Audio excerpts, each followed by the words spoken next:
Avons-nous cédé à des illusions de liberté individuelle, de vie ouverte, d'infini des possibles? Cela se peut. Ces idées étaient dans l'esprit du temps. Nous ne les avons pas formalisées, nous n'en avions pas le goût. Nous nous sommes contentés de nous y conformer, de nous laisser détruire par elles, et puis, très longuement, d'en souffrir. Dieu s'occupe de nous en réalité. Il pense à nous à chaque instant, et il nous donne des directives parfois très précises. Ces élans d'amour qui affluent dans nos poitrines jusqu'à nous couper le souffle, ces illuminations, ces extases inexplicables si l'on considère notre nature biologique, notre statut de simple primate, sont des signes extrêmement clairs. Et je comprends aujourd'hui le point de vue du Christ, son agacement répété devant l'endurcissement des cœurs. Ils ont tous les signes et ils n'en tiennent pas compte. Est-ce qu'il faut vraiment en supplément que je donne ma vie pour ces minables? Est-ce qu'il faut vraiment être à ce point explicite? Et il semblerait que oui. Qu'est-ce que c'est Dieu? C'est quelque chose qui représente le sacré, la sacralité, ce qu'on vénère, ce qu'on a quand on est croyant, de plus précieux, ce à quoi on est prêt à faire tous les sacrifices, ce qui constitue donc en fait la norme indiscutable, objective, absolument sacralisée de l'existence. Et c'est précisément ça que Nietzsche emprunte à la notion de Dieu pour le transporter à l'ensemble de la vie humaine.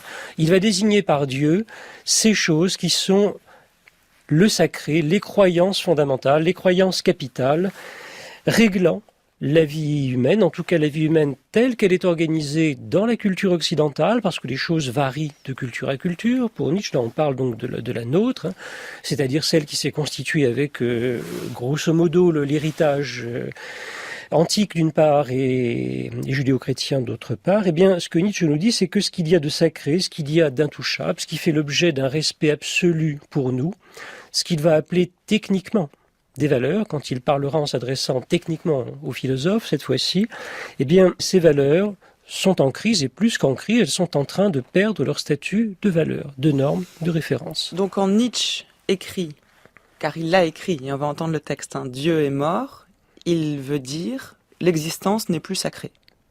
Les valeurs sur lesquelles notre existence, nous Européens, est fondée, sont des valeurs qui sont en train de perdre leur autorité. C'est une affaire de valeurs. Oui, de valeurs. Valeurs, alors prenons peut-être quelques exemples tout de suite avant d'en donner une analyse ou des explications qui seront nécessairement un peu plus abstraites. La vérité, par exemple, le bien, sont des choses, c'est tout simple et c'est tout bête. C'est justement parce que c'est fondamental que c'est tout simple et tout bête. Je veux dire que c'est tellement intériorisé qu'on n'y pense plus. La vérité est une chose qui est valorisée dans notre culture. Tout le monde est d'accord, tout le monde sauf Nietzsche peut-être, et malheureusement quelques-uns et quelques-uns de ceux qui l'ont lu, tout le monde est d'accord pour dire que la vérité, mais ça va de soi, c'est une chose qui a de la valeur, c'est une chose qu'il faut rechercher, bien entendu, c'est une chose qu'il faut privilégier. Personne n'aura l'audace, avant d'avoir lu Nietzsche, en tout cas de venir vous dire que non, l'erreur a sa valeur aussi, ce serait peut-être bien de privilégier plutôt l'erreur ou de privilégier l'illusion. Idem pour le bien. Oui, le bien, et le bien tel qu'on le comprend dans notre culture, c'est-à-dire le bien comme générosité, comme absence d'égoïsme, comme altruisme, comme compassion. Tout le monde est d'accord spontanément, on n'y réfléchit même pas pour dire que, mais oui, bien entendu, c'est une chose qu'il faut valoriser. Naturellement, c'est une des bases de notre culture. La vie est fondée sur ce genre de choses. Je prends 2 exemples, il y en a d'autres, bien entendu.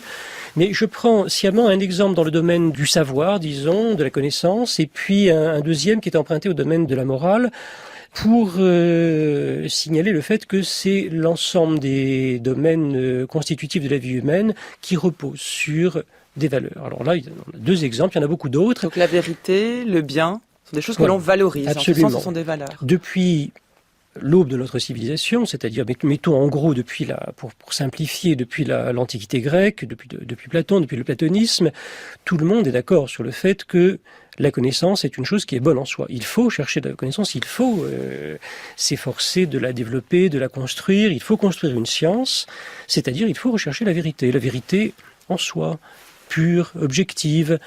Tout le monde y croit, ça va de soi, ça n'a jamais posé problème, jamais les philosophes n'ont été assez loufoques pour mettre en question la valeur de la vérité.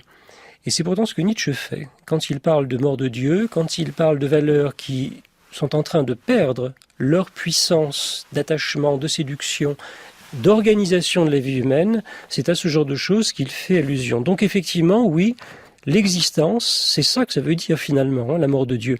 Les valeurs sur lesquelles nous fondons, nous organisons notre existence depuis 25 siècles, minimum, sont en train de perdre leur autorité.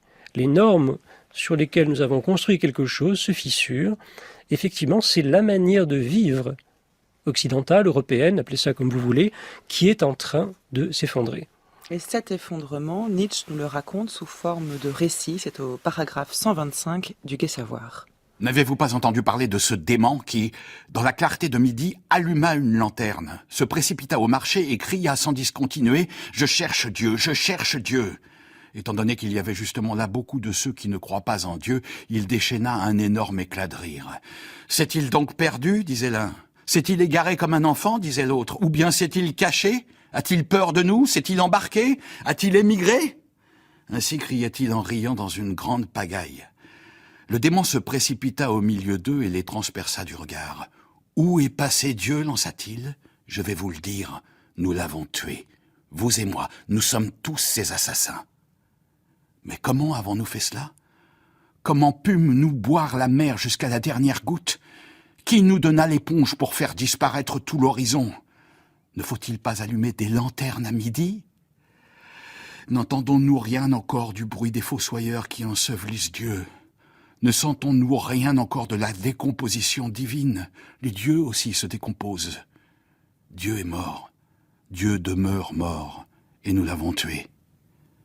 Comment nous consolerons-nous, nous, assassins entre les assassins ? Ce que le monde possédait jusqu'alors de plus saint et de plus puissant, nos couteaux l'ont vidé de son sang. Qui nous lavera de ce sang ? Le démon se tut alors et considéra de nouveau ses auditeurs. Eux aussi se taisaient et le regardaient, déconcertés. Il jeta enfin sa lanterne à terre. Elle se brisa et s'éteignit. « Je viens trop tôt, dit-il alors. Ce n'est pas encore mon heure. Cet événement formidable est encore en route et voyage. Il n'est pas encore arrivé jusqu'aux oreilles des hommes. » Ce que le démon du paragraphe 125 du Gai Savoir nous annonce, en quelque sorte, c'est que nous sommes au début d'un processus. Nous sommes au début d'un processus, Dieu, la vérité, nos valeurs, nos conditions de vie, nos croyances fondamentales, ce qu'il y a de sacré dans notre existence, tout cela est en train de perdre sa sacralité. En 1882, enfin, c'est la date de publication du livre. Absolument. Enfin, en train de, c'est à cette époque, en tout cas. Oui, tout à fait. Tout cela est en train de perdre sa valeur, mais le mouvement ne fait que commencer. C'est pour ça que ce que veut dire la formule, ils l'ont tué, mais ils ne s'en rendent pas compte. Ils sont en train de vivre ce détachement, ce scepticisme progressif, cette déception qu'on enregistre finalement à l'égard des promesses des valeurs. On y reviendra peut-être. Pourquoi cette déception ? Parce qu'on se rend compte finalement que ça a pris très longtemps, mais on commence à se rendre compte, à la faveur du développement de la pensée, que la vérité en soi, il y a tout lieu d'être sceptique à son égard. Il est très probable qu'en fait, ça n'existe pas. Le bien absolu, totalement opposé au mal, il est très probable que c'est également une condition chimérique. La sacralisation de l'existence qui doit être fondée sur le bien. De plus en plus, l'expérience et l'histoire nous montrent que non, malheureusement, la vie n'est pas le règne de la justice et que la justice telle qu'on l'idéalise, telle qu'on la sacralise, ça pourrait bien être encore quelque chose qui n'existe pas. Ce sont ces choses-là que Nietzsche veut dire. On est en train, dans l'Europe du 19e siècle, de perdre la foi progressivement dans tous les domaines, dans ces choses qui ont été des normes, des valeurs, et que Nietzsche appelle métaphoriquement Dieu. Si Dieu est mort, tout est permis. Si tout est permis, il n'y a plus de morale. S'il n'y a plus de morale, alors nous sommes en plein nihilisme. Et alors, pour le coup, tuer un père n'a pas plus de valeur ou moins de valeur qu'autre chose. Patrick Gottlieb. Ça, c'est la réaction, en quelque sorte, des personnages que le démon du paragraphe 125 critique, ceux qui n'ont pas compris. Et il faut se remettre dans la situation, et ça, je crois que mentalement, n'importe qui, philosophe ou pas philosophe, peut faire immédiatement l'expérience mentale de ce que Nietzsche dit. Si ce qu'il y a de plus sacré pour vous, si ce qui constitue la norme d'orientation même de votre vie s'avère d'un seul coup perdre toute autorité, toute crédibilité, toute validité. Évidemment, la première réaction, très probablement, que vous allez ressentir va être une réaction d'accablement.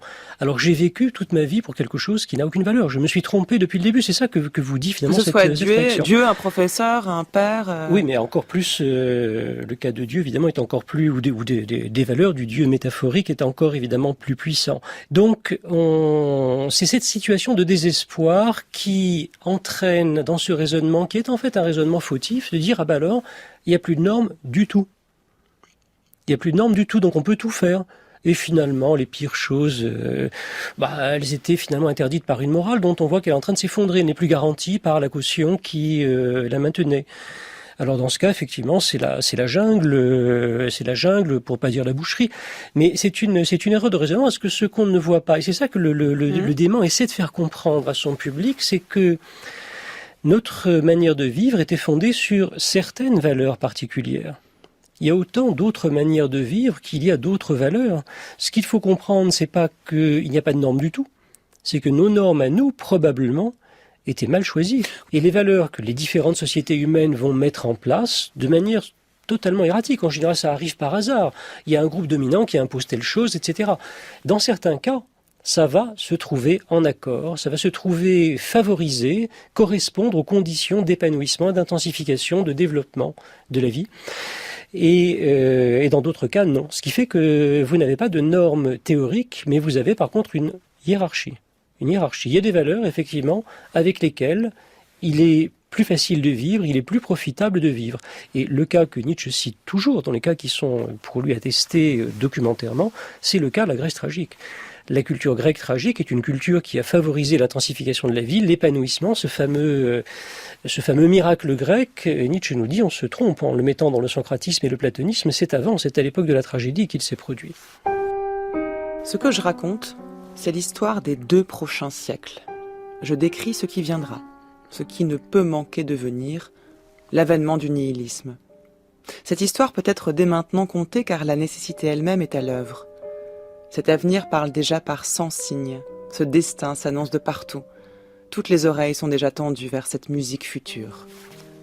Toute notre civilisation européenne se meut depuis longtemps déjà dans une attente torturante, qui croît de lustre en lustre et qui mène à une catastrophe. Inquiète, violente, précipitée, elle est un fleuve qui veut arriver à son terme. Elle ne réfléchit plus, elle redoute de réfléchir. Et c'est ça qui est la véritable conséquence de la mort de Dieu. Donc le nihilisme, ce que vous venez de décrire, vous l'avez dit, c'est ce que Nietzsche appelle techniquement le nihilisme passif. Le nihilisme du désespoir, de l'abandon, qui risque fort de se traduire de manière extrêmement violente, effectivement, par une volonté de destruction généralisée, par désespoir. C'est-à-dire, finalement, ce à quoi on croyait, ce qui était la source, la garantie des prohibitions de notre culture, ne pas tuer, ne pas écraser le faible, l'innocent, etc. Tout ça, ça n'a pas de valeur. Donc je peux tout faire. Historiquement, c'est un peu ce qui s'est passé dans l'histoire politique, malheureusement, du milieu du XXe siècle. C'est terrible de le dire, mais on a quelque chose qui correspond très très précisément à la description que Nietzsche donne du nihilisme. Si on se contente de vivre cette perte des valeurs négativement, sans être capable de comprendre qu'il faut créer d'autres valeurs, mettre autre chose à la place, alors on sombre effectivement dans la... C'est délicat parce que si le nihilisme était à l'origine des atrocités de la Seconde Guerre mondiale, alors comment expliquer que des valeurs aient été brandies, simplement des valeurs mortifères, des valeurs assassines, mais c'était au nom de certaines valeurs que les nazis ont agi par exemple. Oui, mais... c'est pas l'absence de valeurs, la perte de certaines valeurs, mais le brandissement d'autres. Oui, ce qu'on peut dire dans ce cadre, c'est que précisément, c'est parce qu'il y a un effondrement des valeurs anciennes, la prohibition du meurtre, de ce genre de choses. Vous savez mieux, elles n'ont jamais été respectées à la lettre strictement par tout le monde. Sans ça, il n'y aurait pas d'assassin, on vivrait dans un paradis sur Terre, naturellement. Mais on n'a jamais été non plus jusqu'à des situations aussi extrêmes de génocide planifié, organisé, de meurtre de masse, fait de sang-froid, dans les conditions les plus atroces. Là, il y a vraiment quelque chose qui se passe. Et c'est précisément parce qu'il y a un effondrement des normes anciennes. Les normes, les valeurs, pour Nietzsche, c'est la position d'obligation et de prohibition. Tu fais ceci et tu ne fais pas cela. Et les valeurs vous disent pas pourquoi. Voilà, c'est un choix de vie qui a été fait par une culture, c'est tout. Quand ce genre de choses se délite, alors un espace s'ouvre précisément pour la dérégulation généralisée, si vous voulez. Et ce n'est pas au nom de valeurs, c'est au nom d'une idéologie, ce qui n'est pas la même chose. Que ces crimes ont été commis. Une idéologie, c'est quelque chose qui est beaucoup plus superficiel. C'est des valeurs, hein, ça formate une culture humaine pour des siècles et des siècles. Fort heureusement, ça n'était pas le cas dans les situations d'abomination que l'on vient d'évoquer l'un et l'autre. Nietzsche évoque un second type de nihilisme. Vous avez insisté sur le nihilisme passif. Il y a le nihilisme actif. Que signifie-t-il? Alors, le nihilisme actif, d'abord, nihilisme de manière générale, pour que ce soit bien clair pour les auditeurs, ça désigne la perte d'autorité des valeurs. Quand on cesse de croire à une valeur, quand on cesse de croire à Dieu, à la vérité, à la bonté de l'homme, au progrès, etc., toutes ces choses étant des valeurs, il y a nihilisme. En général, la première réaction est une réaction de désespoir, comme je l'évoquais tout à l'heure. Mais Nietzsche dit, il y a un très beau texte dans le Gai Savoir, le tout début du livre 5, à cet égard, le 346, pour les auditeurs que ça intéresse, qui décrit cette situation. Il dit, notre réaction à nous, philosophes, est une réaction de joie, d'enthousiasme, ce qui est très, très surprenant. Pourquoi? Parce que la disparition de ces valeurs qui se sont avérées être des mauvaises valeurs, c'est-à-dire des valeurs qui étaient en fait hostiles aux exigences fondamentales de la vie. C'est pour ça qu'elles disparaissent du reste, c'est pour ça qu'elles finissent par montrer la contradiction qui les habite.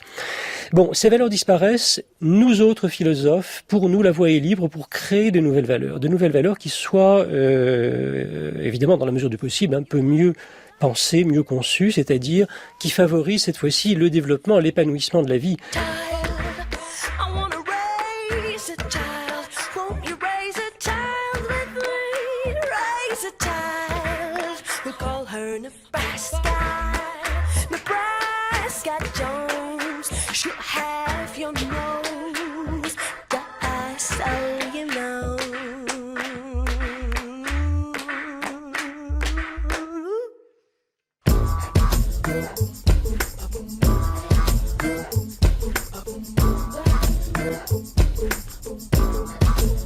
I wanna settle down.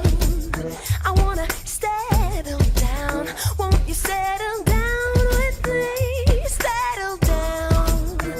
From Angela Vickers. I saw her with you Monday morning, small talking on the avenue. She's got a fancy car. She wants to take you far from the city lights and sounds deep to the dark. Star so light, star so bright, first star I see tonight.